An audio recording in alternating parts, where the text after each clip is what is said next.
The Color of Sound. Short story. At first glance, you might not notice anything unusual about Leo Rivera.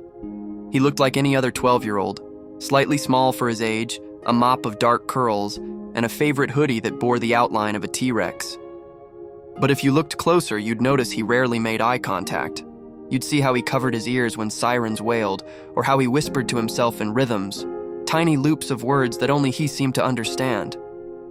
Leo had autism, not the kind you see in movies where the character is a math genius or plays piano blindfolded. Leo didn't speak much, didn't like hugs, and didn't always understand why people cried when they were happy. But Leo saw the world differently. He heard it differently too. To Leo, sounds had colors. A microwave beep was a sharp yellow. His mother's laughter was soft blue like ocean foam. But the world outside their Bronx apartment often roared in neon. Ambulances were orange fire. Car horns pierced in jagged pinks. School hallways during lunch. A chaotic splash of red and purple noise that made Leo retreat into the corner of his mind. His mother Marisol understood. Not completely, but enough to know when Leo was overwhelmed. She didn't push him to be normal. "I love you just the way you are, mi corazon," she'd say, pressing her palm to his. That was their version of a hug. One day, something changed.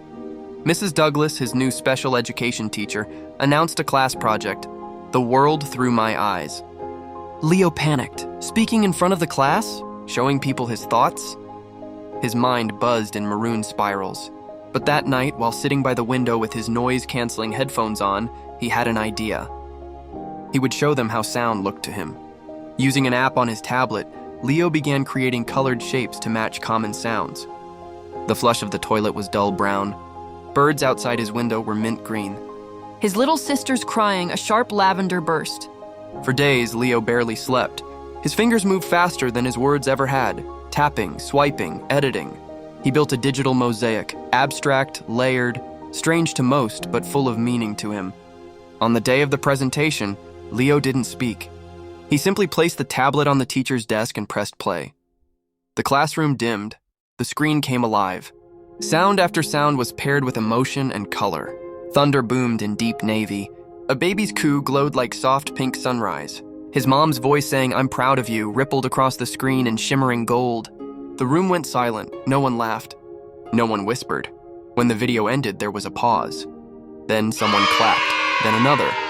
And soon the whole class was applauding, not politely, but with genuine awe. Mrs. Douglas had tears in her eyes. "Leo, that was beautiful," she said. He didn't look up. But he smiled. A small, quiet smile that his mother would later say lit up his whole face. From that day on, things changed. Not because Leo had changed, but because his classmates had.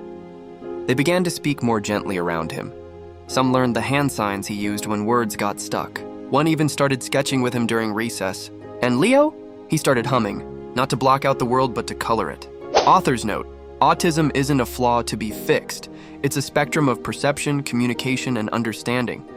While every autistic individual is unique, what they often need most is understanding.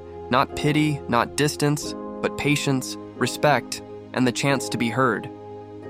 Leo Rivera may be a fictional character, but his story mirrors the real experiences of countless neurodiverse children navigating a world not built for their brilliance. Let us listen, not just with our ears, but with open hearts.